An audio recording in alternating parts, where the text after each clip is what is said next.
संतोष देशमुख हत्या प्रकरण आणि खंडणी प्रकरणातील आरोपींचे नवीन व्हिडिओ समोर येत आहेत। माझ्यासोबत धनंजय देशमुख आहेत। काय सांगाल, हे जे CCTV व्हिडिओ येतात, काय प्रतिक्रिया असेल त्याची? मी CID ऑफिसला जाऊन परवा दिवशीचे त्यांना व्यक्त झालो होतो की जर हे CCTV फुटेज समोर आलेले हे जर कोणी हाती घेतले नसते, शेअर केले नसते आणि हे असेच राहिले असते तर याला जिम्मेदार कोण? आपण सगळेजण मोठ्या ह्यानं सांगतात की SIT आहे, CID आहे, त्याच्यानंतर पोलीस यंत्रणा आहे, न्यायालयीन समिती स्थापन झालेली आहे, पण अशा छोट्या छोट्या गोष्टी एवढ्या महत्त्वाचे पुरावे जर तुम्हाला नाही भेटले तर तुम्ही उद्या काय न्याय देणार आहेत, काय न्याय देऊ शकणार आहेत? अत्यंत चुकीच्या पद्धतीनं ह्या 2 दिवसात मेसेज गेलेला आहे यंत्रणेबद्दल समाजामध्ये की ह्या यंत्रणा इथपर्यंत का पोहोचल्या नाहीत आत्तापर्यंत. हे 2 व्हिडिओ आहेत, अजून किती व्हिडिओ असतील आणि ह्यांनी काय काय केलं आहे याची माहिती आम्ही त्यांच्याकडून आज घेणार आहोत. मात्र आतापर्यंत पोलीस तपासी यंत्रणांनी हे व्हिडिओ घेतले नाहीत का आणि त्यांच्यावरती संशय का नेमका निर्माण व्हायला लागला? कारण का ते आत्ता शेअर झाले, आत्ता भेटले, ते अजून त्यांच्याकडे हस्तगत आहेत का नाही यावर शंका आहे. ते पण त्यांना स्पष्टीकरण द्यावं लागेल. आणि जर पत्रकार बंधू, देशमुख कुटुंबीय, समाजातील लोक हे पुरावे देत असतील तर मग नुसतं म्हणायचं काम राहिलं आहे का? ह्या 3 यंत्रणा काम करतायत, कशासाठी काम करतायत 3 यंत्रणा? हे व्हिडिओ त्यांच्याकडे आहेत का? त्यांनी उत्तर दिलं पाहिजे. कुठेतरी पाठीशी घालते असं वाटते का, की आरोपींना पाठीशी घालण्यासाठीच हे सगळं केलं जाते? जसं की वाल्मिक कराड हे शरण आले 31 तारखेला, तोपर्यंत ते फरार होते आणि जो व्हिडिओ समोर आला आहे तो बीडमधून तिकडे जात असताना अशा पद्धतीने बोललं जाते. मग नेमकं हे काय आहे आणि हे कशा पद्धतीने सुरू आहे आणि एवढ्या दिवस जर हे फरार होते तर नेमकं ह्यांना लपवून ठेवण्याचं काम कोणी केलं? स्पष्ट होतं आहे ना, जिल्ह्यातच हे सगळे लोक आहेत. जो गाडीवाला होता शिवलिंग मोराळे तो म्हणतोय की मला तिथं दिसले मी बसवलं. त्याची गाडी 29 तारखेपासूनच ह्या ताप्यात आहे ना. म्हणजे त्याने स्पष्टीकरण दिलं आहे चुकीचं आणि आहे वास्तव वेगळं. ते पत्रकार बंधूंनी तुमच्या मार्फत सगळ्यांना दाखवलेलं आहे. म्हणजे जर इतक्या त्यांना सहजासहजी ह्या गोष्टी वाटत असल्या तर मला वाटतं की देशमुख कुटुंबियावर तुम्ही विश्वासघात करत आहात सगळे.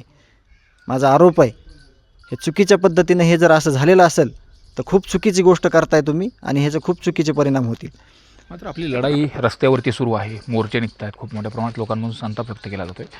मात्र कुठं जी कायदेशीर प्रक्रिया असते, न्यायालयामध्ये पुरावे महत्त्वाचे असतात, त्याच्यामध्ये कुठंतरी आता तपासी यंत्रणावरती संशय आणि तशा पद्धतीनं कुठंतरी वेगळे डिस्प्यूट ठेवायचा प्रयत्न केला जातो असं वाटतं. आरोपी हे डायरेक्ट फिर्यादीला आज जामीन होती, जामीन अर्ज विड्रॉल केला. आरोपी हे कुठंतरी फिर्यादीला मॅनेजमेंट करण्याच्या तयारीला सगळी यंत्रणा राजकीय ही लागलेली आहे असं माझं शंका नाही तर मी स्पष्ट मत व्यक्त करतो. त्यांचं पूर्ण काम यावर चालू आहे आणि हे करताना वेगवेगळ्या 3 फिर्यादी आहेत. एक खंडणीची आहे, एक अट्रॉसिटीची आहे, एक खुनाची आहे.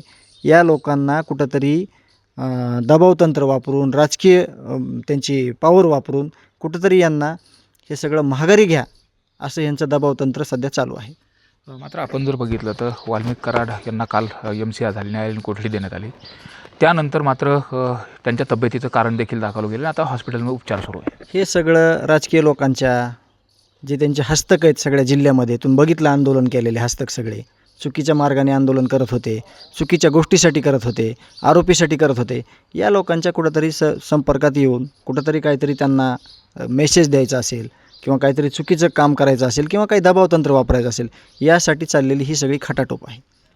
राजेश पाटील याचा जो व्हिडिओ आला होता सोबत येत असताना, तो जो व्हिडिओ समोर आला कार्यालयामधला, तर त्याच्यावरती फक्त निलंबनाची कारवाई केली. नेमकी तुमची देशमुख कुटुंबाची काय मागणी आहे? ज्या पद्धतीने पोलीस प्रशासन असेल आणि जर आपण संपूर्ण घटनाक्रम बघितला तर त्यानंतर गुन्हा दाखल करून घेण्यासाठी झालेला डिले असेल, त्याचबरोबर 18 दिवस आरोपी हे फरार राहतात, कशा पद्धतीने राहतात, तर कुठंतरी इथलची जी पोलीस यंत्रणा आहे हीच कुठं मॅनेज अशी वाटते का आणि ही दबावामध्ये काम करते असं वाटतं का? हे आरोपी फक्त समाजासाठी आहेत, पोलीस यंत्रणेसाठी हे त्यांचे मित्र आहेत. कारण का जर आरोपी हे आरोपी असते, त्यांनी आरोपीच्या जे त्यांना ट्रीटमेंट द्यायची ती जर दिली असती तर एका पक्षाच्या कार्यालयामध्ये एक जिम्मेदार PSI साहेब, गुप्तचर यंत्रणेचा प्रमुख आणि हे सगळे राजकीय लोक ज्यांनी माझ्या भावाची हत्या केली हे एका जागेवर बसले नसते, खंडण्या मागितल्या नसत्या, खून केले नसते, अपहरण केले नसते. स्पष्ट शब्दात मी सांगतो तुम्हाला, हे सगळं ह्यांच्या अभयानं झालेलं आहे आणि ह्यांना कारणीभूत 100% हे सगळी यंत्रणा आहे. पण जसा तुमच्या पद्धतीचा जो प्रकार घडला, संतोष अण्णांच्या संदर्भात प्रकार घडला, तसाच प्रकार परळीमध्ये घडला होता, महादेव मुंडे हत्याकांड. त्या प्रकरणात देखील काल त्यांच्या ज्या पत्नी आहेत त्यांनी देखील हाक केली की आम्हालासुद्धा न्याय मिळाला पाहिजे. नेमकं हे लोन इथपर्यंत आहे का, ह्यात खूप मोठे प्रकार आणखी समोर येऊ शकतात? आम्ही सांगितलं होतं की खूप मोठं ह्याचं जाळं आहे, पण त्या आमच्या बोलण्याला कुठंतरी ह्यांनी किंमत कमी केली आहे का काय असं आम्हाला वाटतंय. कारण का आम्ही एवढं सांगतोय पण तुम्ही एकाच गोष्टीत अडकलात आणि तिथं पण तुम्ही प्रॉपर सगळं तुमच्या समोर तुम्हाला दाखवता येईना समाजाला किंवा तपास यंत्रणेला. हे खूप प्रकार आहेत. आता त्याला राजकीय दबावापोटी त्याच्याच पोरांना त्याला कुठंतरी दाबदडप करून त्याच्यावर दबावतंत्र वापरून राजकारण वापरून ती त्याची केसच दर्ज करू दिली नाही, तर तिला न्याय बिचारीला कसा मिळाल? वाचा फोडली सुरेश अण्णांनी, त्याच्यामुळे तरी तुम्ही तिथं गेलात, तुम्हाला कळलं ते. एकतर सगळ्या समाजाच्या लक्षात आलं ना की कपाळाचं कुंकू नाही त्या बाईला, म्हणजे त्या बाईचा जे पती आहे त्याची निर्घुणपणे हत्या केली कोर्टासमोर. यावर लोकप्रतिनिधी आवाज उठवण्याचं काम करायला पाहिजे. ते करत नाही आहेत, म्हणजे सगळं राजकारण ह्या चुकीच्या कामासाठी ते वापरत आहेत. मात्र तिथंसुद्धा पोलीस तपासी अधिकारी जर बघितलं तर 5-5 तपासी अधिकारी बदलले. एका पोलिसांनी सांगितलं की मी आरोपींना अटक करणार आहे, परत त्याची बदली देखील करून गेली. त्याने सांगितलं की माझ्यावरती प्रेशर आहे, समजून घ्या. अशा पद्धतीने त्या कुटुंबाला देखील सांगितलं. हां, मग राजकीय दबावतंत्र वापरलं ना. जे लोक म्हणतात ना माझा ह्याच्याशी काही संबंध नाही, याचा आणि माझा काही संबंध नाही, त्या लोकांनी दबावतंत्र वापरलं. ते लोक बदली करून गेले, पण त्यावर त्यांनी काय काम केलं, पुढं यंत्रणेनं काय काम केलं हे पण बघणं महत्त्वाचं आहे. ह्या अत्यंत चुकीच्या सगळ्या पद्धती ज्या झालेल्या आहेत. मला वाटत नाही ह्यांनी जर असंच तपास चालू आहे सगळं चालू आहे तर कुठल्याच कुटुंबाला समाजाला न्याय मिळणार नाही. यावर त्यांनी गांभीर्यपूर्वक घेतलं पाहिजे.